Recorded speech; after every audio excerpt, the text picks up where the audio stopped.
Assalamualaikum warahmatullahi wabarakatuh. Perkenalkan, nama saya Ahmad Fauzan Faris. saya Felicia Paulina Rabeka. Saya Salsabila Putri. Saya Chelsea Aura Anwar. Saya Muhammad Alfiruza. Di sini kita adalah kelompok 1. Di sini kita akan menjelaskan materi unit 1 yaitu hakikat manusia. Selamat menyaksikan. Halo, saya Felicia Paulina Rabeka selaku pembicara pertama akan menjelaskan tentang hakikat manusia. Wujud dan sifat asli hakikat manusia yang pernah dikemukakan oleh suatu paham eksistensialisme yang bertujuan untuk berkontribusi dalam pembenahan dalam bidang pendidikan bahwa perbedaan manusia dengan hewan yaitu dengan adanya kemampuan menyadari diri sendiri, kemampuan memunculkan sesuatu, memiliki kata hati, memiliki moral, juga mempunyai suatu kemampuan untuk bertanggung jawab. Pada dasarnya ingin mempunyai rasa bebas, dapat menyadari adanya hak dan kewajiban serta dapat menikmati rasa kebahagiaan. A. Menyadari diri sendiri. 1. Kemampuan menyadari diri sendiri. Manusia yang menyadari akan dirinya sendiri atau aku akan memiliki ciri khusus sehingga dapat membedakan aku dengan yang lainnya. Ia, dia, dan mereka. Bahkan yang bukan aku, yaitu lingkungan fisik yang ada sekitar manusia. Dengan kemampuan yang dimiliki manusia dapat membuat jarak sebuah lingkungan baik ke dalam maupun keluar. Kedua arah tersebut perlu dikembangkan melalui dunia pendidikan yang harus berimbang. 2. Kemampuan memunculkan sesuatu atau bereksistensi. Sisi lain kelebihan yang dimiliki oleh manusia selain memiliki kemampuan menyadari akan dirinya atau aku, juga memiliki kemampuan untuk memunculkan sesuatu yang tidak dimiliki oleh hewan seperti kemampuan memecahkan suatu masalah, dapat menerobos ruang dan waktu, atau dengan kata lain manusia tidak mau diam bahkan tidak mau dibelenggu oleh suatu keadaan. 3. Kepemilikan kata hati. Setiap manusia memiliki hati dengan kata sifatnya yang sering disebut kata hati atau suara hati yang mengandung makna yang mengikuti perbuatan atau konsisten. Manusia dengan suara hatinya dapat mengerti sesuatu yang akan datang atau perbuatan yang sedang dilakukan serta akibat dari apa yang dilakukannya. 4. Memiliki moral. Perbuatan yang menyertai kata hati sering disebut moral, maupun sebenarnya antara moral dan hati terdapat jarak yang abstrak. 5. Kemampuan bertanggung jawab. Manusia sebagai kodratnya akan dituntut atas apa yang diperbuatnya. Inilah bentuk tanggung jawab. Tuntutan atas perbuatan akan diberikan oleh masyarakat. 6. Ingin kebebasan. Pada dasarnya setiap manusia ingin yang namanya kebebasan. Dalam hal apapun tidak mau terkekang apalagi dibelenggu. Memang sesuai kodratnya manusia yang selalu ingin bebas. Antara bebas dan kodrat manusia itu sangatlah bertentangan, walaupun ada keterkaitan di antara keduanya. 7. Menyadari hak dan kewajiban.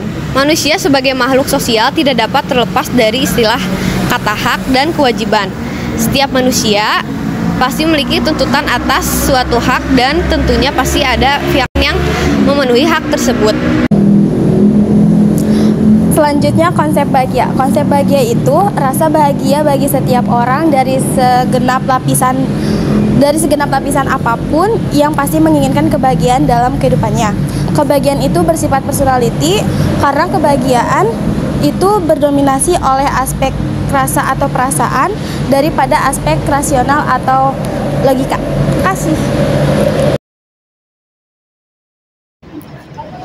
Saya sebagai materi keempat akan menjelaskan potensi manusia.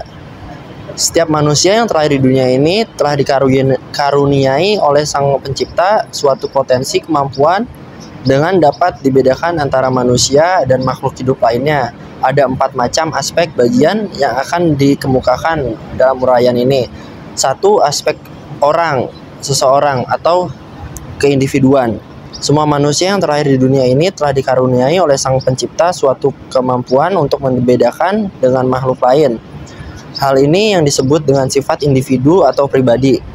Kedua, aspek kesosialan.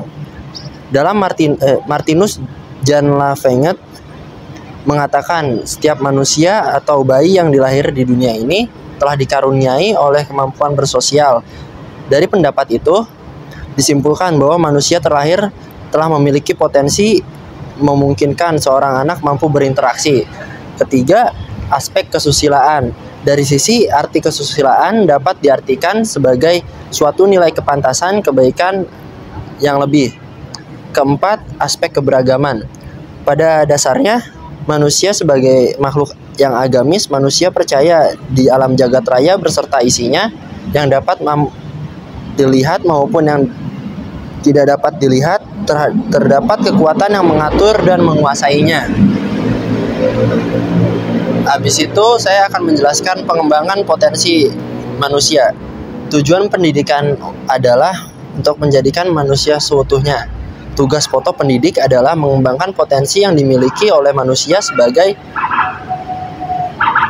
contoh seseorang yang dilahirkan dalam bakat seni, misalnya memerlukan pendidik dalam bidangnya untuk diarahkan menjadi seniman. Ada dua hal yang mungkin dapat mengarahkan terkait hakikat manusia dalam perkembangannya. Satu, secara sempurna. Tingkat kesempurnaan atau keutuhan perkembangan dapat dilihat dari satu, kualitas pribadi manusianya. Kedua, bagaimana kualitas proses pendidiknya. Perkembangan manusia yang utuh kiranya dapat dilihat dari berbagai bidang berikut. Dari segi wujudnya, arah pengembangannya. Apabila dianalisa satu persatu, gambaran perkembangan manusia dapat dilihat sebagai berikut. Satu, arah perkembangannya yang sehat secara individu dapat memberi peluang kepada seseorang untuk mengaktualisasikan potensi yang dimiliki. Dua, arah perkembangan yang sehat secara sosial membuka peluang hubungan sosial sesama manusia dapat dan lingkungan menjadi baik. Ketiga, arah perkembangan yang sehat secara kesusilaan merupakan kontribusi positif terhadap perkembangan keindividualan dan kesosialan. Empat, arah perkembangan arah kognitif, afektif, dan psikomor juga perlu diperhatikan dalam hal keterkaitannya serta arah tujuannya. Habis itu, perkembangan tidak utuh. Perkembangan manusia dikatakan tidak utuh apabila unsur DHM yang diabaikan untuk pemangku kepentingan dan untuk ditangani atau terlalu memfokuskan pada suatu unsur dalam proses pengembangannya. Sebagai pemateri terakhir, saya akan menjelaskan materi tentang sosok manusia Indonesia seutuhnya. Beberapa poin yang tertuang dalam Undang-Undang Sistem Pendidikan Nasional atau Sisdiknas nomor 2 tahun 1989 mempunyai tujuan antara lain: yang pertama, mencerdaskan kehidupan bangsa. Mengembangkan kehidupan bangsa secara utuh, yaitu manusia yang beriman dan bertakwa kepada Sang Maha Pencipta, mempunyai budi pekerti yang luhur, serta mempunyai keterampilan dan pengetahuan. Selanjutnya adalah Garis Besar Haluan Negara atau GBHN tahun 1993 juga menetapkan tentang tujuan pendidikan nasional sebagai berikut: manusia Indonesia yang berkualitas, yaitu beriman dan bertakwa kepada Yang Maha Kuasa, mempunyai budi pekerti yang luhur, mempunyai pribadi mandiri, dan mempunyai wawasan maju atau visioner, dan seterusnya. Selanjutnya adalah di dalam ketetapan MPR nomor 2 MPR 1993 juga dijabarkan tentang karakteristik manusia Indonesia berkualitas yang didasarkan pada Pancasila. Yang pertama, karakteristik kualitas. Kedua, beriman dan bertakwa kepada Yang Maha Kuasa, serta mempunyai budi pekerti yang luhur. Dan yang terakhir adalah bangsa Indonesia mempunyai kepribadian, yaitu Pancasila sebagai kerangka dasar dalam mencapai tujuan pendidikan nasional. Menghayati konsep tersebut kiranya terdapat 3 hal yang mendasar dan semuanya ada keterkaitannya.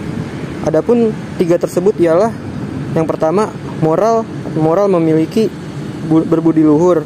Kedua, ilmu memiliki ilmu pengetahuan yang memadai. Dan yang terakhir, amal mampu mengamalkan poin 1 dan 2 sesuai kemampuannya untuk kesejahteraan bangsa dan negara. Sekian penyampaian materi dari kelompok kita, kurang lebihnya mohon maaf. Wassalamualaikum warahmatullahi wabarakatuh.